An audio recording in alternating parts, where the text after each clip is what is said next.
오늘 본문은 이제 빌라도가 예수님을 십자가에 못 박기 위해서 군중들에게 내어주는 그런 장면이 기록되어 있는 부분입니다. 그런데 우리가 주의해서 볼 것은 뭐냐면 빌라도가 예수님을 신문하고 역시 헤롯도 신문했다 그랬죠.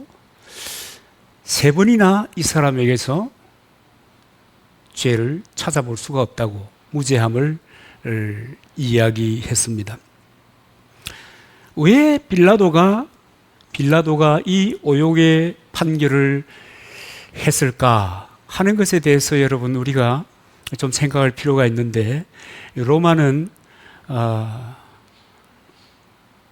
지역을 점령할 때마다 이제 관리를 파견해서 그곳에서 이제 다스리게 했고, 또 이제 송사의 일이 일어나면 대부분의 것은 그들 자치적으로 문제를 해결하도록 했는데, 사형에 해당되는 죄는 이 총독이 직접 판결하는 이런 제도를 가지고 있었습니다.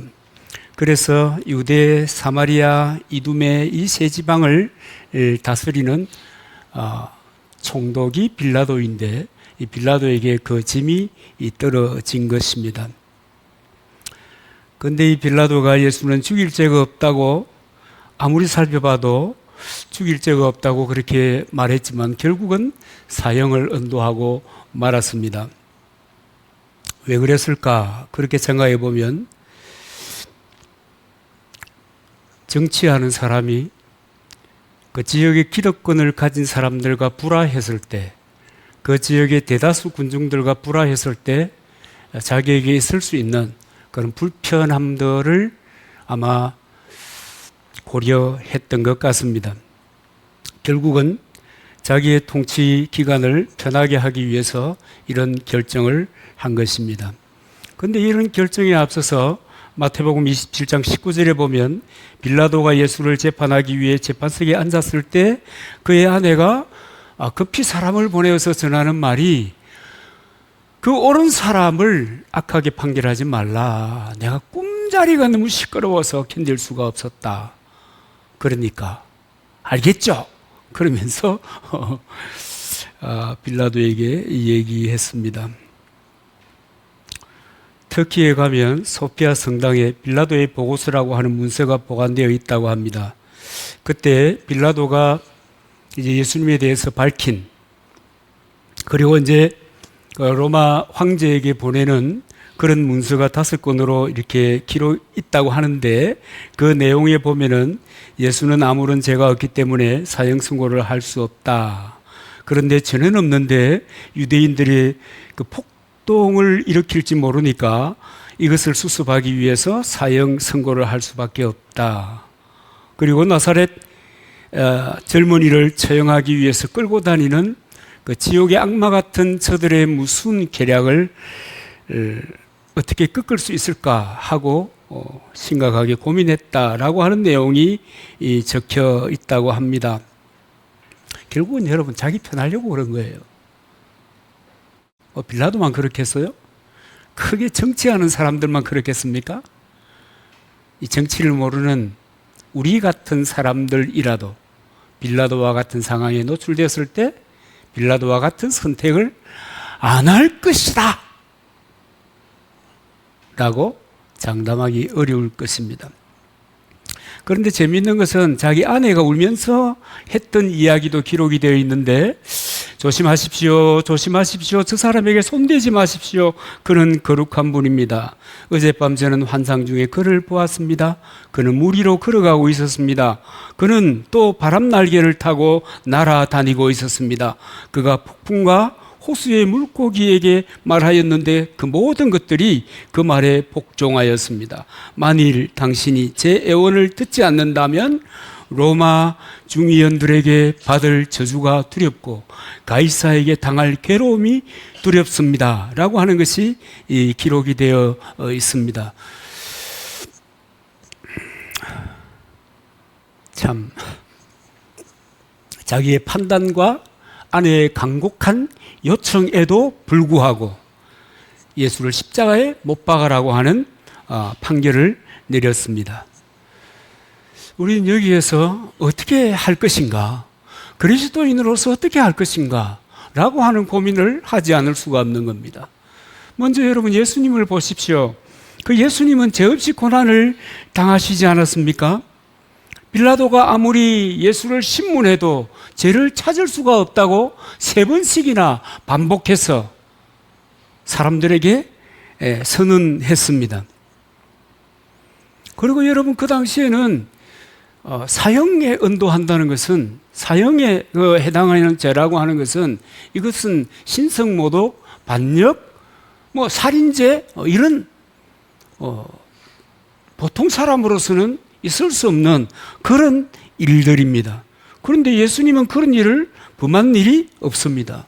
신성모독에 대해서 유대의 기득권자들이 많은 얘기를 했습니다마는 자신이 하나님이니까 하나님이라고 얘기한 거고, 귀 있는 사람은 들을 수 있게 되기를 바랍니다. 자신이 하나님의 아들이기 때문에 너는 하나님의 아들이라고 얘기했는데 그것이 신성모독이 되었습니다. 그런데 이것은 사실은 사실 선포지 신성모독이 아니지 않습니까? 그리고 예수님이 복음서에 드러난 기록들을 살펴보면 예수님은 한결같이 가난한 사람들, 병든 사람들, 이런 사람들을 돕고 위로하고 회복시키는, 그래서 38년 된 환자를 고친다든가 죽은 나사로를 심지어 살리는 이런 선행을 베푼 분이셨습니다. 그러니까 예수님의 행적이라고 하는 것은 상을 주어야지, 훈장을 주어야 마땅한 거지, 사형 언도라고 하는 것은 말이 맞지 않는데, 그리고 또 여러분 사형 언도를 하더라도 이 같은 사람을 심각한 그 살인 강도와 함께 같은 장소에 못 박아 죽일 수 있겠는가 라고 하는 생각이 드는 겁니다. 왜 중요한 사람들은 좀 다르게 처우받잖아요. 근데 성경은 이렇게 얘기하는데요. 히브리서 4장 15절에 보니까 우리와 한결같이 시험을 받은 자로 돼 죄는 없으시니라. 그리고 7장 26절에 보면 악이 없고 더러움이 없고 죄인에게서 떠나 계시고, 누구를 얘기하는 거예요? 예수님을 얘기하는 겁니다.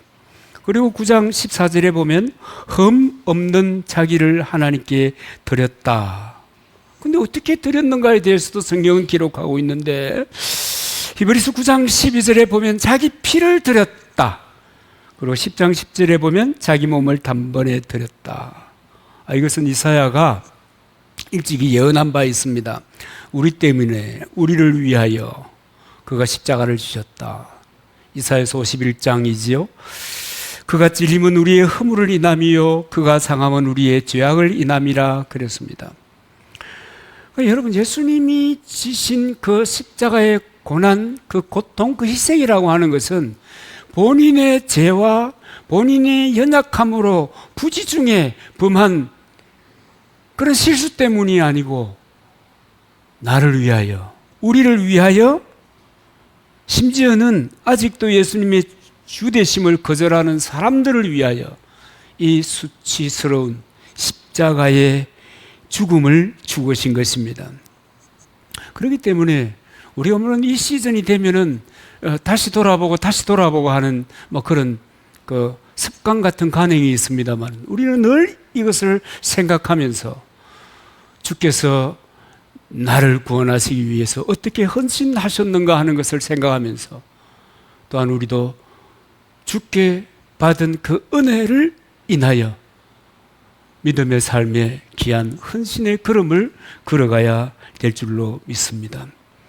그리고 여러분, 이 빌라도를 한번 주목해 보십시다. 이 빌라도는 예수님이 무죄하다고 3번이나 선언했습니다. 물론 이 문맥의 내용에 보면 하도 군중들이 말이 먹힐 것 같지 않으니까 3번 반복함으로 해서 군중들의 그 군중 심리를 누그러뜨리려고 하는 그런 의도도 필요는 있었을 것으로 생각합니다만, 그러나 그럼에도 불구하고 죄인 바나바를 석방하고 예수님을 못 박으면서 언도를 한 것입니다. 그래서 자신은 의인의 그 피를 흘린 그것에 대해서 나는 죄가 없고 나는 책임이 없다. 그러면서 대야에서 손을 씻고 흔들었겠죠. 나는 죄가 없다. 너희들이 원한 거야. 여러분 많이 듣던 이야기 같죠? 또 여러분 우리의 마음을 찌르는 그 한마디가 아닐 수 없습니다. 나는 죄가 없다. 너 책임이야. 빌라도처럼 그렇게 많은 사람들이 사실은 살아가고 있습니다. 그런데 여러분, 이 손 씻는 퍼포먼스를 통해서 책임이 없어지겠어요? 죄가 사해지겠어요? 전혀 그렇지 않는 것입니다. 그저 사람을 따라서 대우하고 자기 인생의 그 관계의 끈을 잡고 살아가는 사람들의 그 얄팍한 눈속임입니다. 근데 그 눈속임의 결국은요, 나중에는 가이사에게 버림을 받거든요. 그 유배를 가요. 그 이 사람이 견디지 못해가지고 자살을 해요. 그 인생이 끝나는 겁니다. 정당화할 수 없는 것을 정당화했던 사람의 종말입니다. 유스비우스라고 하는 교회 역사가가 있는데요. 이분이 빌라도를 이렇게 얘기했습니다. 그는 전형적인 군인이었고 고집이 세고 엄격한 사람이었지만 이익 앞에서 우유부단한 사람이었다.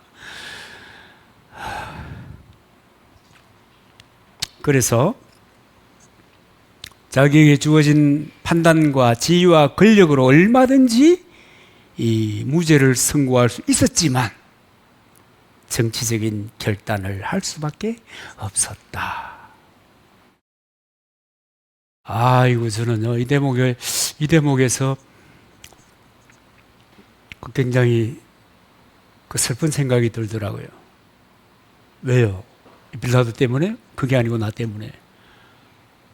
이 빌라도가 꼭 나 같은 놈이었구나. 그런 생각이 얼핏 드는데요. 송구스러움으로. 닭똥 같은 눈물이 찔끔. 그리고 다시 쓰다듬었지요. 남자가 흘릴 눈물이 그때 흘리는 게 아니요. 그렇게 자위하면서 우리가 자주 넘어지는 이 대목들입니다. 그 다음에 로마 황제의 눈밖에 나고 유배 생활을 하다가 자살해서 자기의 생애를 마감했습니다. 결국 의인을 사형 언도를 내린 그 죄값을 자기도 치른 것입니다. 여러분, 지도자가 되면 이 갈등이라는 게 있는데 어떤 갈등이 있는가 하면요, 옳은 것을 옳다 하고 그런 것을 그르다 해야 되는 겁니다. 심지어는 옳다보다 더 진실이 무엇인가에 대한 그 이해를 해야 하는 겁니다. 특별히 지도자들은요. 여러분, 모든 사람이 마찬가지겠지만, 그런데 빌라도는 지도자이지만 옳은 것을 옳다 하지도 진실이 무엇인가 라고 하는 것을 알면서도 그런 것을 옳다고 하는 용기를, 만용이죠, 이런 거, 용기를 내었습니다. 여러분, 이런 것은 바른 것이 아니지요. 다수가 어떻게 정의일 수 있습니까? 다수가 반드시 정의일 수가 있어요. 다수는 반드시 옳은 선택을 하는 겁니까? 제 친구 목사 집에 가면 토끼 아주 아주 큰 토끼가 있더라고요. 종류가. 큰 토끼를 보면서 이게 한 쌍이라는 거예요. 근데 제 눈이 볼 때는 똑같이 생겼어. 여러분, 어떻게 암수를 구분할까요? 아마 우리 중에 한 분이 손을 들어가지고 다수결로 합시다. 그러면 여러분, 그 말에 동의할 수 있겠습니까? 다수의 결정이면 암수를 결정할 수 있겠습니까? 여러분, 다수의 결정이라도 오류투성이일 때가 많았습니다. 역사적으로. 우리나라 역사도 보면 그렇잖아요. 힘센 다수가 힘없는 소수를 억압하는 그런 과정을 번번이 반복하면서 지내왔습니다. 여러분, 우리 그리스도인들은 이런 문제에 대해서 제대로 된 생각을 가지고 있어야 되는 겁니다. 이런 문제를 어떻게 할 것이냐 그럴 때 하나님의 사람들은 성경을 기준선으로 잡아야 되는 겁니다. 예수님의 말씀을, 그 많은 성경 중에서도 예수님의 말씀을 기준선으로 해서 오늘 일어나고 있는 이 사회 문제에 대하여 분석하고 판단하는 능력이 있어야 되는 겁니다. 그래서 하나님의 정의가 서도록, 그 말씀이 세워지도록 선택하고 결정하고 행동하는 여러분, 이런 마음들이 있어야 되는 거예요. 그래서 1000만 명이, 수많은 사람들이 하나님의 뜻과 배치되는 것을 옳다! 그러면 어떻게 해야 돼요? NO! 할 수 있는 것이 참된 용기고 믿음입니다. 반대로 여러분, 수많은 사람들이 아니요, 그것은 아닙니다. 어떻게 그것이 합리적일 수 있습니까? 오늘 이 시대에 어떻게 그것이 바르다고 할 수 있습니까? 라고 할 때도 하나님의 말씀에, 하나님의 뜻에 옳다 판단되면 따라가지 말아야 되는 거예요. 그것이 여러분 신자입니다. 그것이 신자의 용기입니다. 그것이 바로 믿음입니다. 그런데 우리가 사는 사회, 우리가 경험하고 있는 수많은 그리스도인들은 정말 옳은 것이 무엇이냐, 그런 것이 무엇이냐에 대하여 빌라도처럼 이렇게 생각하는 거예요. 다수가 가는 길, 그 길에 내가 서지 않으면 불이익을 받을 것이다. 내가 지금 누리고 있는 이 누림이라고 하는 것이 흔들릴지 모른다. 이런 생각을 하는 거예요. 좀 흔들리면 어때요? 흔들리면 뭐 어떻게 되나요? 그럼에도 불구하고 하나의 손에도 경험하고 싶지 않은 그런 그릇된 욕망을 가지고 사람들이 살아가고 있습니다. 빌라도 이 썩을 놈이지만, 그러나 그 썩을 놈이 내 안에도 있는 것입니다. 오늘 21절에 보면 빌라도는 반역과 살인죄로 포격 중이던 바나바를 석방시키고 예수를 넘겨주어서 저희 뜻대로 하게 하니라 그랬습니다. 결국은 여러분, 군중의 그 요구를 빙자해서 자기의 이익을, 자기의 사욕을 채운 것입니다. 결과는요, 자기 이익에 따라서 이리 붙기도 하고 저리 붙기도 하고 이렇게 선택하기도 하고 저렇게 선택하기도 했던 그야말로 지극히 인간스러운, 어쩌면 인간다운 모습일는지 모르겠습니다. 그랬던 그는 자기의 유일한 정치의 끈인 가이사에게 배척을 받고 유배를 당하고 스스로 목숨을 끊었던 것입니다. 어쩌면 이런 사람들이 세상에는 너무 많습니다.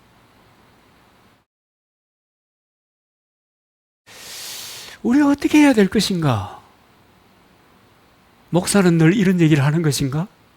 성경은 늘 그렇게 기록되어 있는 것인가?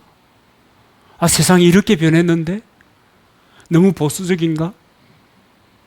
도대체 인간미가 없는 것인가? 여러분, 그런 생각이 들 때도 있잖아요. 저는 어제 저녁에 아는 지인으로서부터 전화가 왔는데 아주 여러 가지 얘기를 하는 중에 제가 이런저런 얘기를 했더니 아직도 그렇게 생각하는 사람이 있어? 이러더라고요. 야, 그것이 하나님의 가르침이야. 나라도 그렇게 살아야 하지 않겠니? 너도 그렇게 살면 좋겠어. 세상 잠깐 지나가. 여러분 돌아보세요. 금방 지나갔잖아요. 그죠? 어릴 때는 내가 어른이 되겠는가? 빨리 장가 가고 싶어. 여러분 그런 생각 안 하셨죠? 저는 어른이 되고 싶더라고요. 장가도 가고 싶고. 근데 어느새 어른이 되고 어느새 세월이 가고 돌아보니까 어휴, 순간이었네. 여러분 그겁니다. 여러분 순간이 지나가는 거예요. 특별히 우리가 살아가야 할 영원한 삶에 비하면 이 한 생애를 산다고 하는 것은 점보다 작은 것이에요. 근데 너무 많은 가치를 이 점 같은 곳에 두고 살아간다. 누가요? 빌라도 같은 나도. 그럼 어떻게 해야 될까요?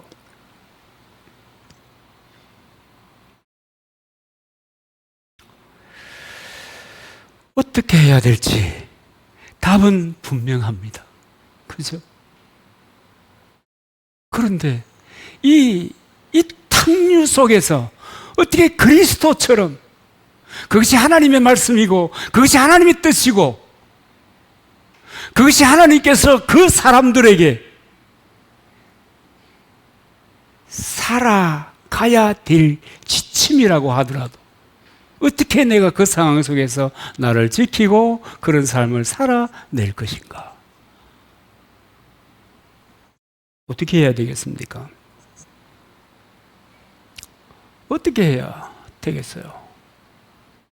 여러분, 그것은 우리에게 거듭남으로 오는 하나님의 자녀가 됨으로 오는 주로부터 오는 새로운 마음이 아니면 여러분 그런 삶을 살아낼 수가 없는 거예요.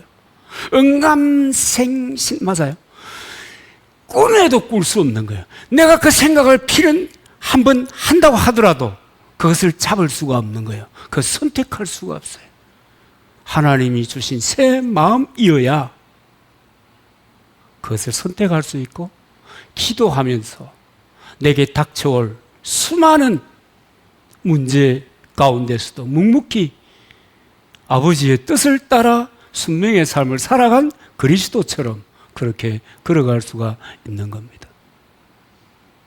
그런데 우리는 이 삶을 선택해야 될 사람들입니다. 세상 사람들은 다 제 알아 살더라도 어떡하겠어요? 어떡하겠어요? 제 알아 살더라도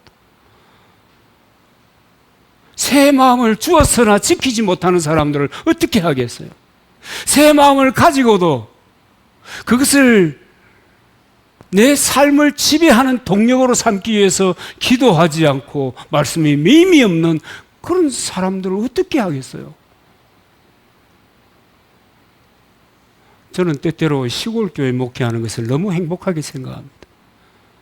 여러분, 큰 교회 목회하는 친구들, 목사님들 얼마나 골치 아프겠습니까? 예배당 문 밖에만 나가면 알아서 살 거 아니에요. 세상의 흐름에, 세태에 그냥 자기를 던져버리고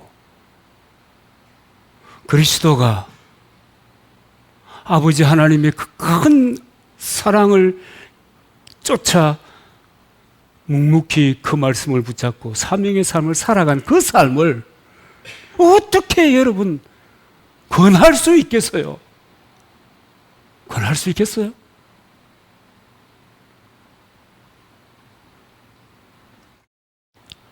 여러분, 우리는 내 마음 편하자고 내 이익을 위해서 사람들이 다수가 그쪽으로 향하여 가고 있으니 나도 그리로 가야 마땅하다. 그게 사람 사는 거지. 그게 인간적인 거지. 그렇게 생각하면서 빌라도를 쫓아갈 것인지.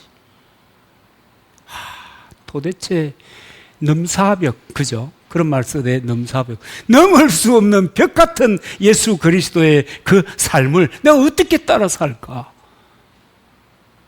라고 하는 무게, 이 짐을 느끼면서도 그리스도처럼 묵묵히 주께서 우리에게 열어놓으신 그 길을 따라 갈 수 있게 되기를 정말 원하고 바라고 소망합니다. 그렇게 살아야 합니다.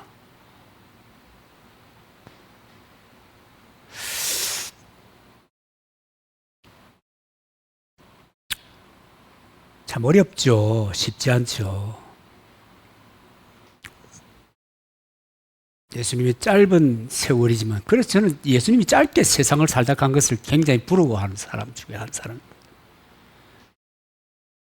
아니 그러면은 화끈하게 할렐루야! 하고 딱 가버리면 얼마나 좋겠어요. 그러면은 너무 그럴 것 같은데. 가야 되는데도 천당에서 빠꾸를 시키니까 이거 어떡하겠어요. 그러니까 계속 삶에서 이 빌라도의 길을, 그 주님의 길을 그 사이에서 머뭇거리는 거예요. 그럼 여러분, 머뭇거리는 게 힘들지요. 머뭇거리는 게 힘들지요. 선택하고 나면 편해요. 그렇잖아요? 여러분, 그리스도를 선택해도 편합니다. 왜냐? 주께서 위로해 주시거든요. 주께서 힘 주시거든요. 주께서 능히 감당할 수 있는 능력을 주시는 거거든요. 여러분, 그리스도인은 예수를 따라 사는 사람들입니다. 우리라도 예수님을 따라 사는 삶에 그 대열에 설 수 있게 되기를 주님의 이름으로